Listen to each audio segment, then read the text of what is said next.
하나님의 말씀은 요한계시록 17장 12절부터 14절까지 교도가 있습니다. 요한계시록 17장 12절 너가 보던 열 뿔은 열 왕이니 아직 나라를 얻지 못하였으나 다만 짐승과 더불어 임금처럼 한동안 권세를 받으리라. 그들이 한 뜻을 가지고 자기의 능력과 권세를 짐승에게 주더라. 그들이 어린 양과 더불어 싸우려니와 어린 양은 만주의 주시요 만왕의 왕이시므로 그들을 이기실 터이요 또 그와 함께 있는 자들 곧 부르심을 받고 택하심을 받은 진실한 자들도 이기리로다. 오 하나님 아버지 은혜를 감사합니다. 오늘 요한계시록 17장 말씀을 통하여 하나님의 구원의 경영에 우리에게는 비밀로 닫혀있던 것들을 오늘 요한에게 7 대접을 가진 천사 중 하나가 자세히 설명하듯이 우리도 기록된 말씀을 통하여 그 설명을 듣고 하나님의 뜻을 알 수 있는 놀라운 은혜의 시간 되게 하여 주옵소서. 우리 주 예수 그리스도의 이름으로 감사하며 기도드리옵나이다. 아멘. 자, 어제 이 17장 11절까지 했는데 특별히 8절부터 11절까지 어제 시간이 조금 쫓겨서 했는데 여기가 아주 그 학설이 다양한 곳이거든요. 여기에. 자, 그런데 어제 제가 간단하게 설명했습니다. 자, 8절에 보세요. 내가 본 짐승 전에 있다가 과거, 지금 없고 현재, 장차 올 자라 미래. 과거, 현재, 미래. 전에도 있었고 이제도 있고 장차 오실 자인 하나님을 나타내는 표현이요. 1장 4절, 1장 8절 하나님과 예수 그리스도를 표현할 때 전에는 있었고 전에도 있었고 이제도 있고 장차 오실 과거, 현재, 미래. 그러니까는 우리가 앞에서 16장 14절에서 봤듯이 13절 13절 용, 짐승, 거짓 선지자 요게 다 합쳐가지고 귀신의 영이라 그러죠. 귀신의 영. 요게 영적인 존재들이요. 그런데 요게 삼일째 하나님을 모방하듯이 똑같이 지금 하나님을 모방하고 있잖아요. 이 짐승이 자신을 전에 있다가 지금은 없고 장차 무정에 올라와 결과는 뭐냐? 하나님은 장차 오셔서 영생으로 하나님 나라를 펼치시고 그 백성들을 끌고 가지만 여기에 모양은 같지만 결과가 뭐예요? 멸망으로 들어가는 거다. 멸망으로 들어간다. 그 다음에 8절 후반절에 보세요. 또 나오죠. 이전에 있었다가 지금은 없으나 장차 나올 짐승을 보고 사람들이 다 놀래고 그 짐승을 숭배하는 거예요. 누가 8절 중간에 보세요. 누구냐? 그 짐승을 숭배하는 자는 땅에 사는 자들로 창세 이후로 그 이름이 생명책에 기록되지 못한 자들아. 자, 그 짐승을 하나님으로 숭배하는 자가 누구냐 그러면 땅에 사는 자들로서 자 여러분 이 13장하고 제가 계속 비교하겠습니다. 13장 8절 한번 가보세요. 13장 8절, 13장 그러면 탁 생각이 나야 돼요. 짐승의 장이다. 짐승의 장이다. 13장 8절 보세요. 짐승을 숭배하는 자가 누군가? 13장 8절에 나옵니다. 다 이 짐승을 숭배하는데 누구냐 그러면은 죽임을 당한 어린 양의 생명책에 창세 이후로 이름이 기록되지 못하고 이 땅에 사는 자 같은 땅에 사는 자입니다. 땅에 사는 자 다 그 짐승에게 경배하리라. 자, 다 그 짐승에게 경배하는 자는 누구냐 그러면은 어린 양의 생명책에 이름이 기록된 생명책 명단이 있느냐 없느냐 있느냐 없느냐. 근데 짐승을 숭배하는 자는 누구냐? 그 명단이 없는 자들이에요. 명단이 없는 자들. 그 명단이 없는 자. 자, 그러면 뭐냐? 이게 언제 그런 명단이 작성되었냐? 창세 이후로 이름이 어린 양의 생명책에 창세 이후로 이름이 기록되지 못한 자. 창세 이후로. 세상을 창조할 때, 그때부터 이게 애정론이 나오는 지점입니다. 그럼 우리는 도저히 이해가 안 돼요. 이름이 기록되지 않았기 때문에 짐승을 숭배하는 거예요. 반대로 생명책에 이름이 기록된 자들은 끝까지 짐승을 숭배하지 않고 하나님을 숭배하도록 되어 있는 거예요. 결정되어 있는 거예요. 결정되어 있는 거예요. 그러면은 이 애정론에 관한 이야기를 들으면요, 다 혼란스러워할 뿐만 아니라 반발이 생겨. 반발. 하나님에 대한 반발. 자, 오늘 본문도 보세요. 자, 똑같습니다. 이 땅에 사는 자들이 짐승에 경배하는데 경배하는 자는요, 생명책에 명단이 없는 자입니다. 자, 우리 17장 8절에도 보세요. 8절에 보면은 다 그 짐승을 숭배하는 자, 전에 있다가 지금 없으나 장차 올 하나님의 모습을 갖고 있는, 요게 실상은 짐승이죠. 짐승을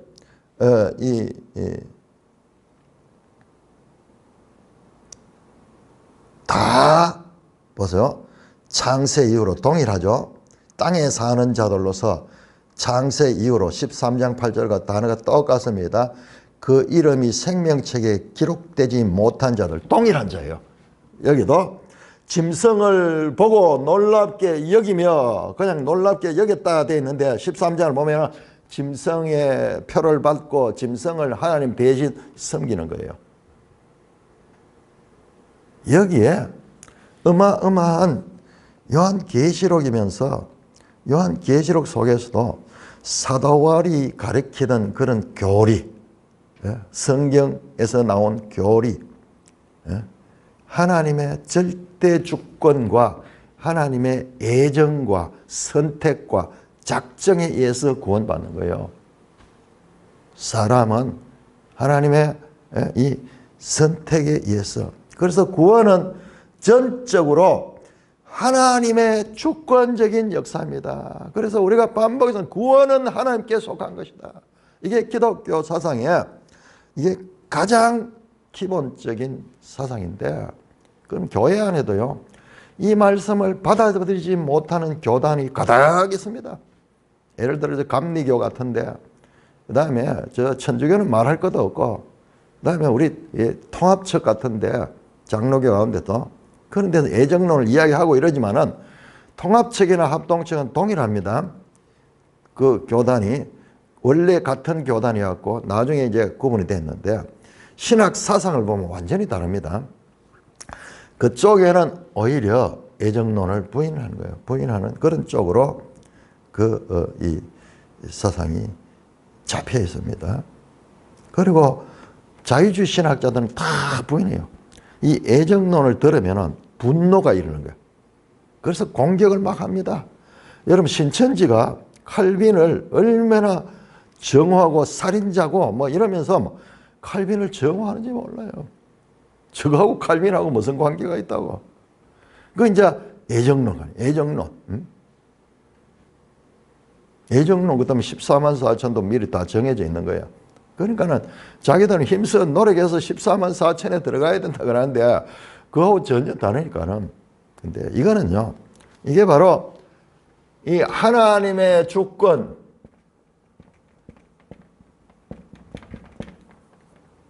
이 속에는 사람의 책임이 있다. 책임은 행동, 행위예요, 행위. 사람이 믿어야 돼. 믿어야 돼.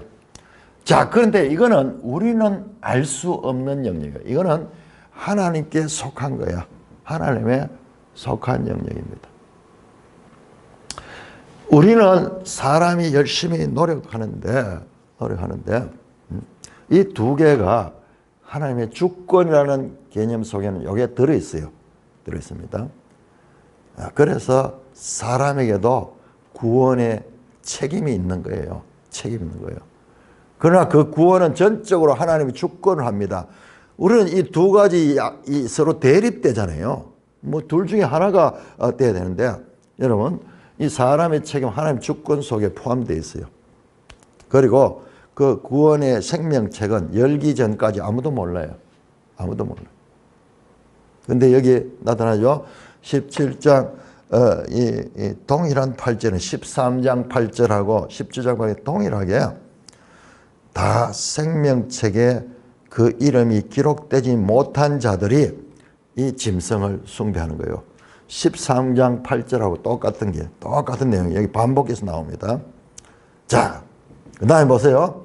그 다음에 9절에 13장의 18절에서 나왔던 지혜 있는 뜻이 여기 있으니 그 수는 짐승의 수요 또한 사람의 수다 하는 거 나왔듯이 동일하게 여기 똑같이 9절에 지혜 있는 뜻이 여기 있으니 그 일곱 머리는 여자가 앉은 일곱 산이요. 그러면서 이 무엇이냐? 지혜 있는 뜻이 여기에 사람의 지혜로운 여기 뜻이라는 단어가요.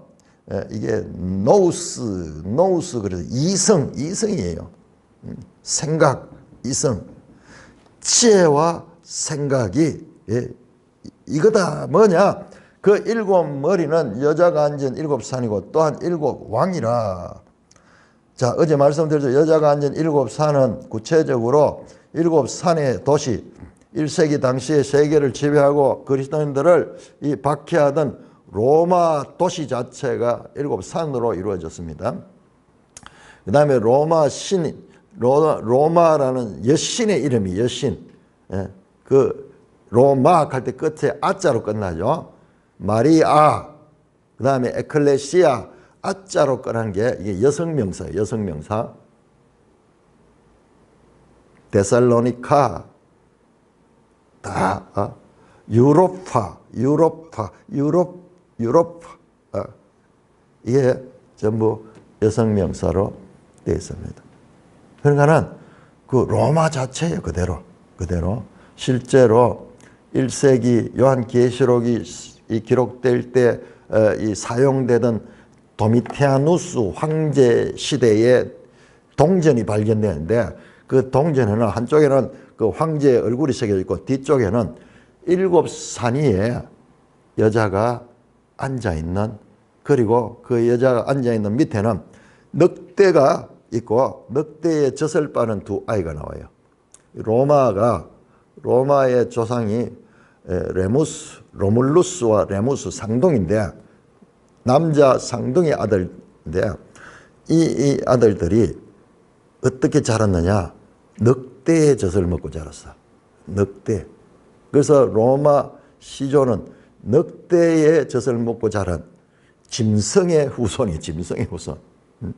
우리 성경에서 이것을 짐승으로, 세계 제국을 짐승으로 비유하는 건요, 이 역사를 통해서 특별히 이런 미술적인 그런 그 형상을 통해서 보면은요, 소름이 끼칠 정도로 성경이 정확한 본질을 지적하는 거예요. 마치 그들이 성경 예언을 맞추려는 듯이 다니엘서가 쓰여진 건 BC 500년경인데 로마는 그로부터 한 500년, 600년 전에 나왔는데, 아니 500년, 600년 전에 제국을 이루었는데 그때 스스로 자신들을 짐승의 후손이라고 조각을 하는 거예요. 성경을 맞추는 거예요, 자기들이. 마치 성경 시나리오대로. 자기들은 성경도 모르고 하지만은 그렇게 하나님의 뜻대로 하는 거예요. 자, 1차로 그 로마 제국을 가리키고 또 7왕이라, 그죠? 7산과 7왕이라. 5은 망하였고 하나는 있고 하나는 아직 이르지 않았다. 어제 제가 보여드렸죠. 로마 황제 명단이 쫙 나오는데 저 최초의 로마 황제는 그 가이사 아구스도거든요. 예수님 태어날 때 그 로마, 그 이전까지는 로마는 황제가 없었습니다. 그냥 그 집단 지도 체제. 그 유명한 카이사르, 줄리어스 시저라고도 불리는 카이사르는 황제가 아닙니다. 그냥 집정관이에요. 집정관이에요. 그러다가 이제 황제가 되려고 하다가 이제 암살을 당했는데, 근데 이제 이 조카뻘 되는 이 옥타비아누스가 바로 가이사 아구스도 최초의 로마 황제입니다. 그러니까는 그 가이사 아구스도부터 시작해가지고 5명, 그 아구스도, 그 다음에 티베리우스, 뭐 그렇게 이 5명 왕이 있어요. 그 유명한 그 왕들, 그 왕이고, 그 다음에 하나는 있고 하나는 아직 이르지 아니하였으나 이러면 반드시 잠시 동안 머무리라. 그래서 로마 황제 요 5명이 누구고 요 하나는 누구고 요것 때문에 여러 가지 그 주장들이 있습니다. 그런데 그 기점이 누구냐? 첫째 왕을 5 가운데 첫 번째를 누구를 잡느냐? 어떤 사람은 그 줄리어스 시저를 잡아요. 그러면은 순서가 또 달라져요. 또 어떤 사람은 가이사 아구스도를 잡습니다. 그러면 또 달라지고, 뭐 그래서 여러 가지 주장이 있어요. 그런데 그것은 틀린 것은 아니지만은 방향은 맞아요. 이 7왕을 가리키니까는 방향을 맞지만은 정확하게 누구다 그것 때문에 논쟁할 필요는 없어요.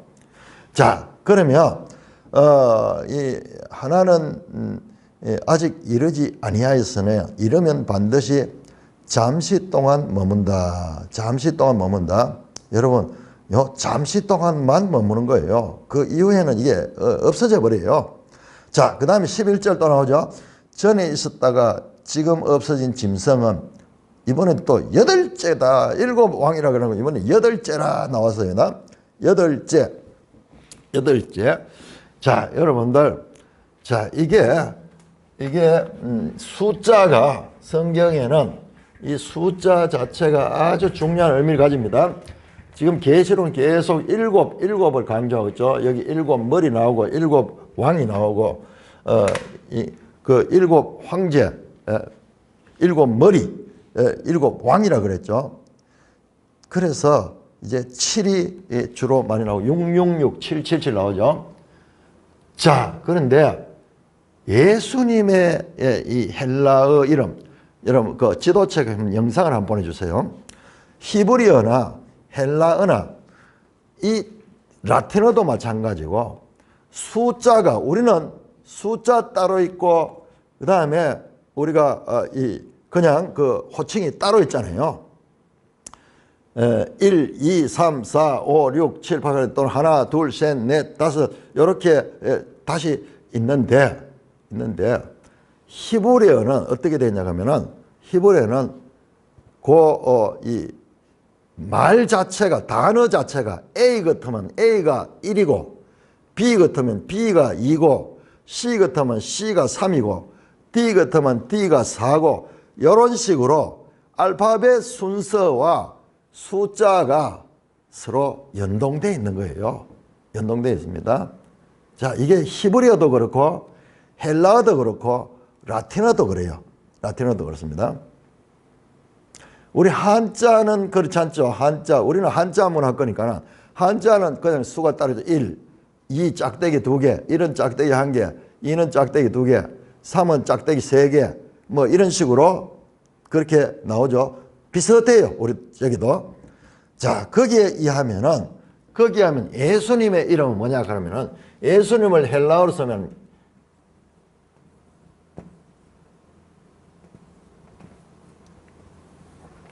여기에 예수님이요.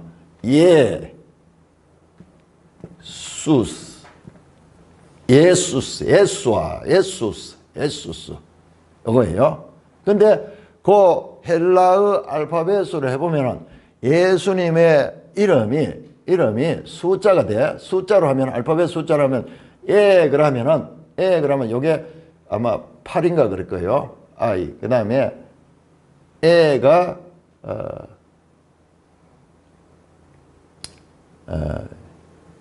자, 요게 400입니다. 시그마. 다, 요 수를 다 합치면 요것도 S죠. S 같은 시그마입니다. 400이 아니라 200.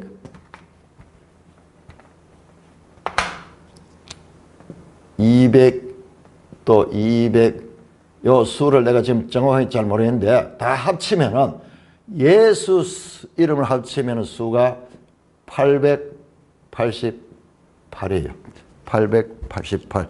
정확하게 제가 한번 말씀드릴게요. 예수스. 그렇네요. 요 I가 10입니다. 10. 그 다음에 10. 요게 8이고 요게 200이고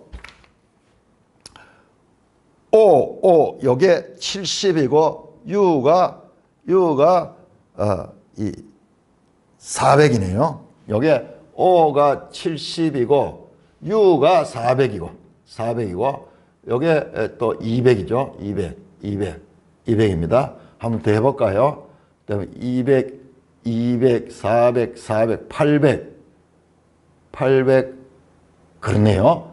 자, 더 해보세요. 10 더하기 18이죠. 18. 그 다음에 더하면요. 요 수가 다 더하면은 888이 돼요. 예수님의 이름의 수가. 그러니까는 우리 13장 16절입니까? 거기에 짐승의 수를 사람의 수, 곧 짐승에서 666 하는 게 바로 요런 개념, 요런 숫자 개념이 돼요. 1차적으로 네로라는 그 왕의 그 교회를 박해하는 그 네로 왕의 이 게마트리아를 하면 요걸 갖다가 게마트리아가인데 요걸 더 해보면은 666이 나와요. 네로가. 그리고 테리온 짐승하는 단어 자체도 해보면 666이 나와요. 자, 지금 왜 여기서 다시 이야기를 하느냐? 자, 8째 왕이 등장하죠. 8째 왕. 예? 8째 왕이다. 자, 8째 왕을, 여기 전부 다 흉내 내는 거라겠죠. 예? 이 짐승이 8째 왕을 흉내, 8째 왕이 바로 예수님을 예수님이 죽으셨다가 부활하셨잖아요. 요 짐승도 보면은 망하였다가 다시 또 살아나요. 전에 있다가 지금은 없어졌는데 요게 다시 또 살아나는 거예요. 마치 부활하시듯이 예수님 부활하시듯이 똑같은 흉내를 냅니다. 자, 그래서 결과적으로는 뭡니까? 멸망으로 들어간다. 자, 이렇게 지금 8절에서 11절을 다시 한번 정리를 해드립니다. 자, 그러니까 여기에 다섯이 누구고 이름을 막 찾고 이것 때문에 너무 논쟁이 많은데 그거는 이 성경에서 그렇게 중요하지 않습니다. 대충 그 당시에 그런 이 황제들을 가리킨다. 근데 마지막으로는 그 8째 왕이 나오는데 요게 끝까지 요 짐승이 888 되는 예수님을 모함합니다. 여러분 888의 숫자는 성경에서 666은 사람의 수고 888은 8은요 새 창조, 새 것, 새로운 것. 그러니까 7이 완성이고 7은 하나님의 수, 완전수거든요. 그 다음에 이 8은 그 안식일이 7일 안식이잖아요. 제7일 안식. 8은 이제 그 안식 후 첫날입니다. 새 것을 가리키는, 새 것을 가리키는데 결과적으로는 예수님이 새 언약을 완성했고, 이 새 언약의 백성이 새 하늘 새 땅에 들어가고 새 예루살렘 성에서 살게 되는 구원받은 백성이에요. 그래서 예수님은 궁극적인 구원을 나타내는 그와 같은 게마트리아가 이름 속에 이미 자리 잡고 있는 것입니다. 자, 오늘 12절입니다. 자, 다시 여러분 보세요. 지금 누군가를 봐야 돼요. 7 대접을 가진 그 7 천사 중 하나가 요한을 데리고 영 안에서 장면들을 보여주는 거. 처음에는 이제 엄니의 모습을 봤죠. 자, 이번에는 다시 그렇게 말합니다. 설명을 합니다. 네가 보던 10뿔은 짐승을 타고 있는데, 이 엄녀가 짐승을 타고 있는데 먼저 짐승을 자세히 설명하는 과정이 있죠. 자, 그래서 전에 있다가 지금 없으나 장차 무정에 올라오고 지금까지 말했던 이거 과거, 현재, 미래 했던 요거 짐승을 가리켜. 짐승. 이 짐승이 그렇고, 그 다음에 그 짐승에게 또 더 자세히 보니까는 7 머리가 있고 뿔이 10개를 가 있어요. 10개. 그런데 그 10뿔은 또 누구냐? 또 10왕이라. 여러분 10절에 보세요. 7 머리도 7 왕이라 그랬고, 그 다음에 10뿔도 왕이다 그랬고, 이 뿔은 구약 성경부터 시작해가지고 계속 그 권세, 이 권력을 상징합니다. 그래서 10뿔도 열왕이다. 아직 나라를 얻지 못하였으나 다만 짐승과 더불어 임금처럼 한동안 권세를 받으라. 여러분 이걸 알라 그러면은 다니엘 7장을 봐야 돼. 다니엘 7장에 이게 다 나옵니다. 10뿔이 나오고, 10뿔 가운데서 한 작은 뿔이 나와가지고 아주 하나님을 대적하는 그런 적그리스도적인 그런 인물이 나옵니다. 자, 그 이야기를 하는 거예요. 아직 나라를 얻지 못하는, 다만 이 짐승과 더불어 임금처럼 한동안 권세를 받으리라. 짐승과 더불어서 이 10뿔이 아직 나라를 얻지 않지만 앞으로 나와서 한동안 권세를 받는다. 그 권세를 받는다. 막강하겠죠. 이 10뿔과 짐승이 이 임금처럼 이 세상을 권세를 가지고 지배하는 거예요. 자, 그런데 이들이 이 권세를 가지고 힘을 못하고 연합을 해가지고 뭘 하는가 보세요. 13절. 그들이 한 뜻을 가지고 짐승과 10뿔입니다. 짐승과 10뿔 그들이 한 뜻을 가지고 마음이 일치돼서 자기의 능력과 권세를 짐승에게 주더라.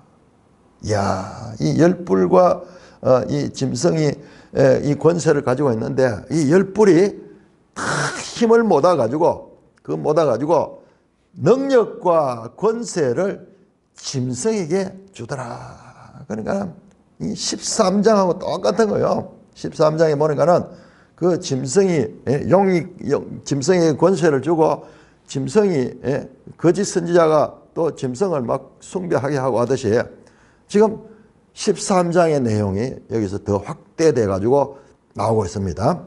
자, 그런 다음에 14절이 아주 중요합니다. 14절. 그들이 누굽니까? 짐승과 10뿔, 연합된 힘, 짐승과 10뿔 그들이 누구와 싸우느냐? 어린 양과 더불어 싸웠다. 어린 양과 더불어 싸우는 거야. 자, 여러분 제가 말씀드렸죠? 이 17장에서 저 21장까지는 16장에 나왔던 6째 대접을 쏟던 그 아마겟돈 전쟁을 준비하고 있었죠. 아마겟돈 전쟁을 준비하던 용과 짐승과 거짓 선지자, 즉 더러운 귀신의 영들이 이 땅의 왕들을 다 모아가지고 먹잇도로 와서 큰 전쟁을 벌일 장면만 나왔죠. 준비하고 있는 거 나왔죠. 지금 드디어 그 전쟁이 여기서 터지는 거예요. 터지는데 이거를 아무도 이해를 못하는 거예요. 너무 간략하게 되어 있으니까는. 간략하게 되어 있으니까. 자, 다시 한번 봅시다. 자, 16장으로 넘어갑니다. 16장 12절에서 16절까지 무시무시한 온 세상의 군대들이 유브라데 강을 말리고 그 강을 하이웨이 고속도로로 해가지고 군대가 이 9장에 나오는 내용과 이게 연결되거든요. 2억 명의 군대, 2만만의 군대가 오는데 그래서 16절에 새 영이 아마겟돈 하는 곳으로 왕들을 모으더라. 이 장면에서 15절에서 보라 내가 도둑같이 오리니 누가 하는지 모르지만은 와서 이때를 끝내겠다 하는 음성이 들렸죠. 예수님이 재림하시겠다는 얘기예요. 재림하시는 거예요. 그래서 이 군대를 전멸시킬 것이다. 그래서 이 끝이 나는 거예요. 그러나 여기에는 이런 의지만 나타나고 전쟁이 없었잖아요. 이것이 지금 17장 14절에서 드디어 전쟁이 터지는 거예요. 자, 그 여섯째 이 대접에 나오는 동방에서 오는 왕들, 세상의 모든 그 왕들, 이 귀신의 영의 권세를 가지고 모였던 자들이 누구하고 싸우냐? 하나님을 대적하는 거예요. 하나님을 대적하는 거예요. 거기가 여기서 이제 드디어 그 권세를 가지고 짐승과 열 뿔이 그 열 왕이라 그랬죠. 거기 나오는 게 전부 왕들이에요. 그 다음에 거기에 이 귀신의 영이 나오잖아요. 지금 똑같은 이야기예요. 같은 이야기를 지금 다르게 보여주는 거예요. 다르게 보이는 거예요. 그래서 싸우는데 누구와 싸우냐? 그들이 어린 양과 더불어 싸웠다. 여러분, 짐승과 열 뿔이 어린 양과 더불어 전쟁하는 거예요. 그런데 결과는 어떻게 되느냐? 설명이 없어. 그냥 뭐 어떻게 피 터지게 싸우고 막 이겼다 졌다 그런 말도 없고, 어린 양은 만주에 주시오 만왕의 왕이심으로 그들을 이기신다. 여러분, 게임이 안 됩니다. 게임이 안 돼요.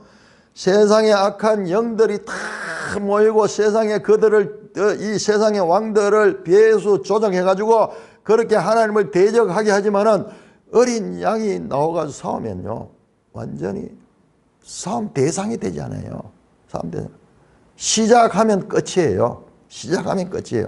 준비할 때는 대단해서 막 하고 막 이렇게 모션 쓰고, 과거에 그 유명한 세계 헤비급의 권투 선수 소니 리스턴이라는 사람이 있었어.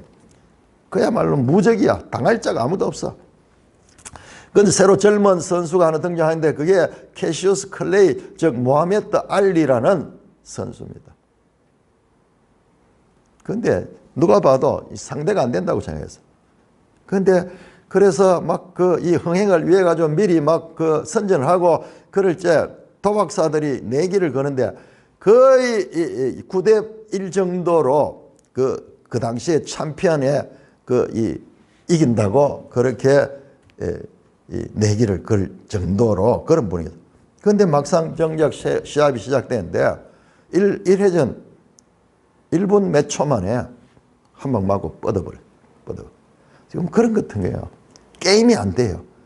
여러분, 어마어마한 준비를 하고 그야말로 아마겟돈 전쟁 뭐 그러면서 이야기하지 말고, 아마겟돈 전쟁 하나님과 싸우는 전쟁인데 이 전쟁 되지 않아요. 자, 그러면서 왜 어린 양이 이기는가? 어린 양은 만주의 주시오 만왕의 왕이시다. 그들을 이기실 터요. 또한 뿐만 아니라 그와 함께 있는 자들 곧 부르심을 받고 택하심을 받은 진실한 자들도 이기리라. 여러분, 앞에서 나왔잖아요. 이 짐승을 숭배하는 자들, 그 이름이 생명책에 기록되지 못한 자들 8절에 나왔잖아요. 근데 여기에는 부르심을 받고 택하심을 받은 자들, 다르게 이야기하면 어린 양의 생명책에 그 이름이 기록된 자예요. 창세 이후로 그 이름이 어린 양의 생명책에 기록된 자들입니다. 같은 뜻이에요. 지금 다르게 표현했지만 그 말입니다. 그들은 어떻게 됐냐? 이름책에 기록이 되지 못한 자들은 다 짐승을 따라가지만은 그러나 하나님께서 창세 후에 부르시고 선택하셨던 자들, 그리고 진실한 자들, 우리 번역이 아쉬워요. 믿음 있는 자들, 피스토이예요. 피스토이. 예. 이것은 피스토스가 믿음이거든요. 믿음을 가진 자들, 믿음을 가진 자. 자, 먼저 하나님이 부르시고 소명, 그 다음에 하나님이 애정하시고 선택하시고, 그 다음에 역사 가운데서 예수 그리스도를 믿는, 여기 사람의 책임이야. 믿는 자들. 여기에 하나로 연결되어 있어. 하나로. 택했는데 믿지 않는 자, 택하지 않았는데 믿는 자 없습니다. 하나님의 주권적 역사예요. 자, 그들도 이기는 거예요. 왜? 어린 양이 이기니까는 이들은 어린 양과 함께 속해 있기 때문에, 어린 양이 이겼기 때문에 이들도 이깁니다. 자, 여러분, 여기에서 아주 중요한 힌트가 나오는데요. 그 어린 양의 호칭을 만주의 주요 만왕의 왕이라 그랬습니다. 자, 19장 16절 가보세요. 19장 16절 보시면은, 자, 19장 11절에서 21절까지가 또 전쟁이야. 또 전쟁입니다. 그런데 이 19장 11절에서 21절이나 지금 17장 14절의 전쟁이 여기 같은 전쟁. 그 어떻게 알 수 있느냐? 어떻게 알 수 있나? 자, 보세요. 19장 16절. 자, 백마를 타고 온 그 인물, 이 거룩한 전사, 그 옷과 다리에 이름 쓴 것이니 만왕의 왕이요 만주의 주라. 여기 어린 양 같은 어린 양 예수 그리스도. 이 백마 탄 자도 예수 그리스도. 자, 저는 계속 반복해서 요한계시록은 그냥 사건이 이 전쟁 다르고 그 다음에 또 저 전쟁 다르고 그런 게 아니고 반복이다. 반복이라는 말씀을 계속 끝까지 하고 있습니다. 자, 요게 같은 장면에 다른 모습이에요.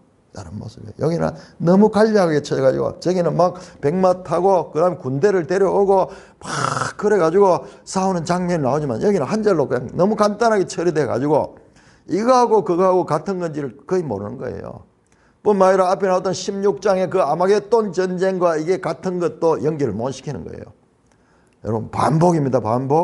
반복하기 때문에 여기에 그 전쟁이 나오는데 그 결과가 아마겟돈 전쟁의 결과는 어린 양이 쉽게 이겨버립니다. 쉽게. 그 결과 부르심을 받고 그와 함께 있는 자들, 곧 부르심을 받고 택하심을 받은 자들이, 그 믿음 있는 자들, 진실한 자들도 더불어서 이기게 됩니다. 이게 최후의 전쟁이에요. 최후의 전쟁. 바로 앞에서 나왔던 아마겟돈 전쟁. 그 전쟁이에요. 그 전쟁. 근데 우리가 이걸 너무 간략하게 설치해 놓으니까는 이걸 그냥 지나가 버려. 이게 그 전쟁이에요. 결과적으로 다시 이 전쟁 한 번 더 나옵니다. 두 번 더 나옵니다. 최소한 두 번 더 나옵니다. 그래서 반복이다. 자, 반복이다. 그것을 알 수가 있습니다. 자, 최후의 전쟁. 6장에 나올 거예요. 6장 6째 인을 떼일 때 그때 이미 암시되어 있어요. 거기 전쟁하는 장면 없지만은 거기에 보면은 큰 바위 틈에 사람들이 왕들과 이 권세자들, 큰 자나 작은 자나 종이나 자유나 그들이 숨어가지고 그 무너진 그 바위 틈에 살아서 막 있던 그들이요. 그 장면이 전쟁에서 지금 피난 가고 있는, 피신한 거예요. 그 전쟁에서 하늘에서 큰 우박이 내렸는지 모든 게 다 망가져 버린 거예요. 그래서 그들이 그게 뭐 장군들도 나오고 왕들 나오고 뭐 다 나와요. 다. 그 상태였는 거예요. 거기도 이미 전쟁이 있었던 상태예요. 뿐만 아니라 9장 이 16절에서 19절 여러분 이 여섯째 나팔을 불 때인데 그때요. 끝까지 회개하지 않고 하나님을 대적하던 그들이 있던 그 전쟁. 그 다음에 16장 12절 16절 이 소위 아마겟돈 전쟁. 그리고 이제 방금 우리가 앞에서 하면 19장에 나오던 그 19장 11절에서 21절에 나오던 그 전쟁. 그리고 마지막으로 20장 8절 9절에 나오는 곡과 마곡의 전쟁. 이게 전부 같은 전쟁. 최후 전쟁입니다. 최후 전쟁입니다. 자, 15절입니다. 15절. 자, 15절에서 18절까지 교독하겠습니다. 15절에서 18절까지 교독하겠습니다. 17장 15절 또 천사가 이 천사는 같은 일곱 대접을 가진 일곱 천사 중 한 그 천사입니다. 또 천사가 내게 말하되 네가 본 바 음녀가 앉은 물은 백성과 무리와 열국과 방언들이라. 제가 한 절 한 절 읽으면 설명하겠습니다. 자, 천사가 지금 17장은 일곱 대접을 가진 일곱 천사 중 한 사람이 그 한 천사가 요한에게 어떤 장면들을 보여주면서 설명하는 내용입니다. 그러니까 이걸 우리가 들으면 요거 알 수가 있어요. 우리도 풀어서 설명하냐. 그냥 모습만 봐가지고는 우리가 해석이 안 돼. 그런데 그렇게 이 설명합니다. 네가 본 바 음녀가 앉아있는 물은 17장에 처음 등장할 때 큰 음녀가 많은 물이 앉아있다 그랬죠. 많은 물이 앉아있다. 그 물에 대한 설명합니다. 그 물은 백성과 무리와 열국과 방언들이라. 이 말은 이것도 사중적으로 계속 나오죠. 백성, 무리, 열국, 방언. 자, 이거 사중적인 모든 민족을 가리킬 때 나타내는 표현입니다. 그렇게 물이 뭐냐 그러면 이 세상의 모든 이 나라들 위에 자리를 잡고 있는 거야. 그걸 깔고 앉아 있는 거예요. 그러니까 권세가 있는 것이죠. 세상의 만국의 이 지배권을 가지고 있는 앉아있다 하는 통치하는 모습이거든요. 자, 그렇다 그러면서 어마어마하죠. 만약 이 음료를 보여만 주고 이 천사가 설명해 주지 않았으면 우리도 몰라요. 우리도 뭐 요한도 모르고. 자, 그 설명합니다. 자, 그 다음에 보세요. 16절에 네가 본 바 열불과 짐승은 음녀를 미워하여 망하게 하고. 자, 여러분 앞에 전쟁은 뭐냐 보면 자세히 보세요. 누구와 어린 양이 싸웁니까? 열불과 짐승이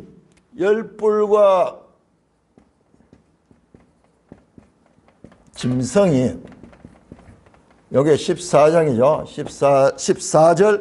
14절 열불과 짐승이 누구와 싸우냐?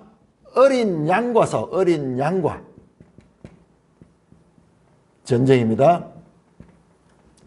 자, 이번에 나타나는 16절입니까? 16절은 또 다른 전쟁이 나오는데, 자, 또 전쟁이 나오는데, 자, 이제는, 자, 14장은 열불과 짐승의 어린 양과의 전쟁입니다. 열불과 짐승과 그 어린 양의 전쟁이었어요. 그런데 이 16절에는 누구? 음녀입니다. 음녀를 보여줍니다. 음녀.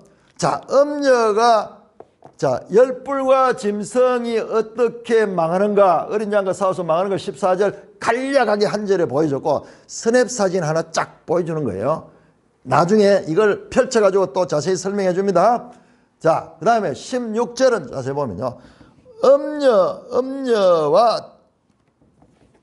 음녀 대 열불과 짐승, 열불과 짐승. 놀라지 마세요. 자, 열불과 짐승이 어린 양과 전쟁에서는 패했습니다. 그러면 패험이 이제 끝났는데 여기 왜 또 열불과 짐승이 나오냐? 여러분, 이게 시간 순서가 아니라니까요. 시간 순서가 아닌 거예요.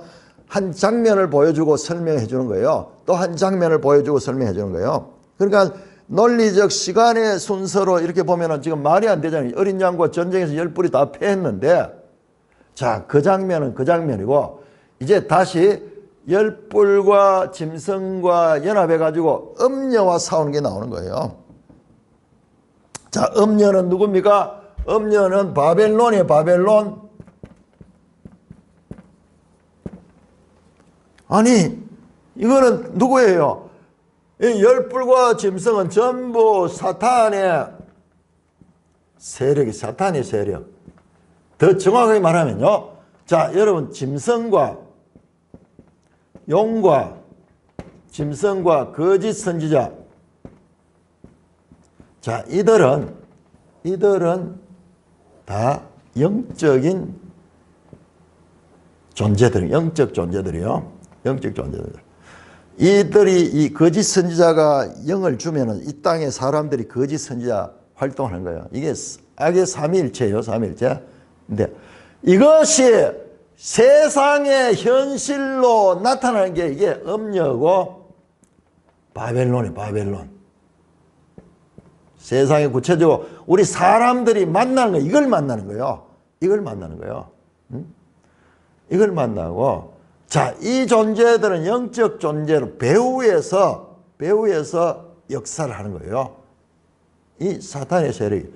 그러니까는 이 음녀 바벨론도 이들의 이 배후에서 이들이 지배를 당하고 있는 거예요. 그런데 그 열불과 음녀가 싸우는 거예요. 이 둘이 싸우는 거예요. 악의 세력들끼리 서로 싸우는 거예요. 사탄이 사탄과 싸우면은 그 나라가 망한다. 예수님께서 그 이야기 했죠.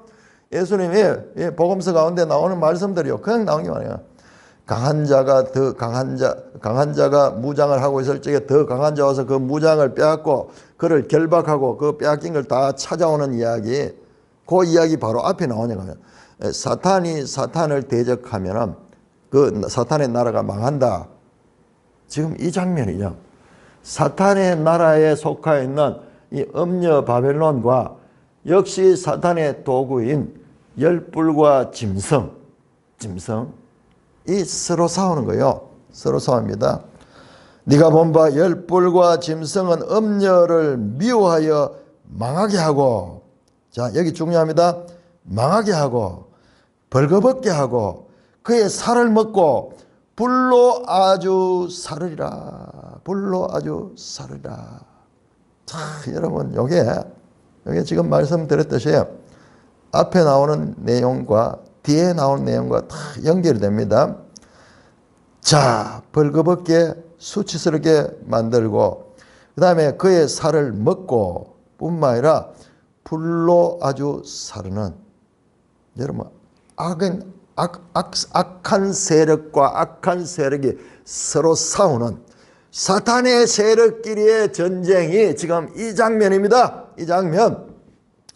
악의 세력들이 영원할 것 같더라도 그렇지 않습니다. 자, 왜 이들이 싸우는가? 왜 이들이 싸워가지고 짐승이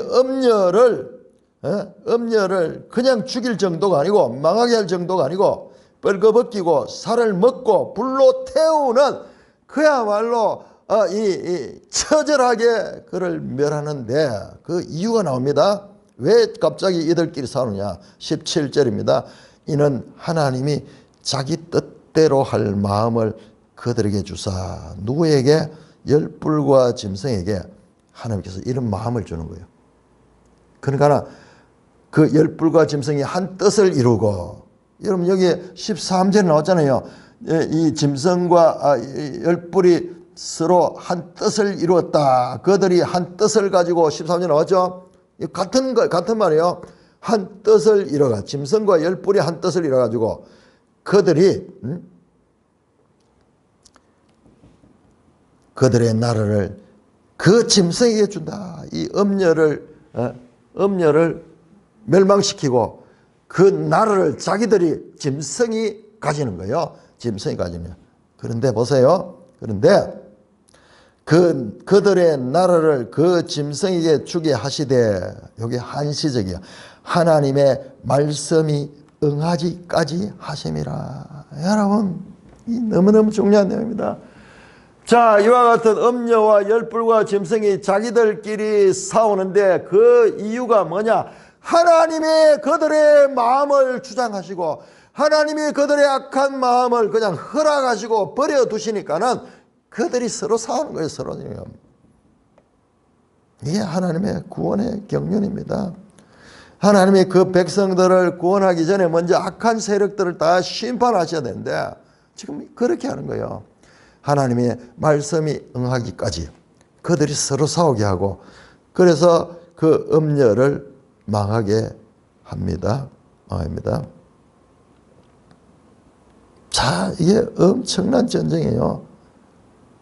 바로 앞에서는 어린 양과 짐승과 열불의 전쟁이었다면 이 15절에서 17절은 짐승과 열불과 음녀와의 악한 세력, 사탄의 세력끼리의 전쟁에서 이 음녀 바벨론이 철저하게 망하게 됩니다. 망하게 됩니다. 여러분, 살을 먹는다. 이게 어떻게 가능할까요? 살을 먹는다.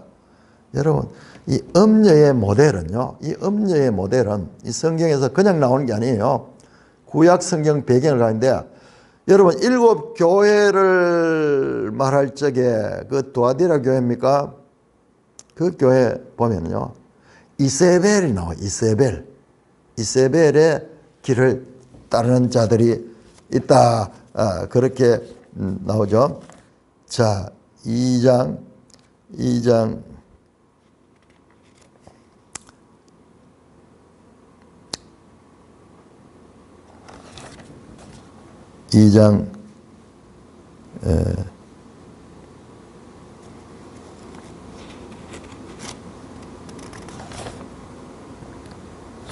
이세벨의 길을 따른 버가모 교회인가?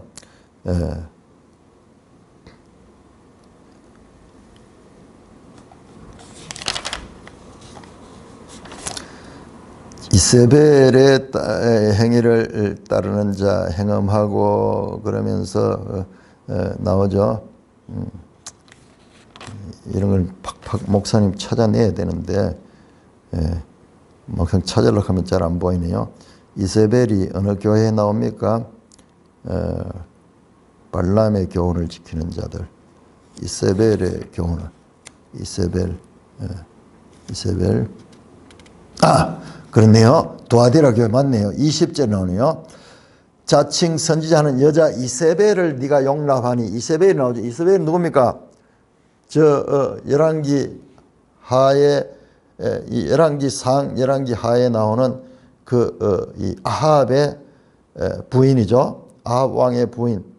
이 사람이 두로 사람이고, 이 사람은 그 모든 우상 숭배를 가지고 돌았잖아요. 그런데 이세벨에 대한 기록이 얼마나 길게 있는지 몰라요. 아마 제가 생각할 적에 한 여자에 대한 기록이 가장 많이 기록된 게 이세벨. 열왕기 상 16장부터인가 시작해가지고 열왕기 하 9장까지 나오는데, 나중에 이세벨이 죽임을 당한 후에 그 이세벨의 시체를 개들이 와서 뜯어먹는 거예요. 그 이미지예요. 그 이미지. 자, 이 음녀의 대명사입니다. 음녀의 대명사. 그래서 그 살을 먹고 불로 아주 태워버리는 그런 짓을 하는데, 자, 이것이 뒤에 또 연결되게 나옵니다.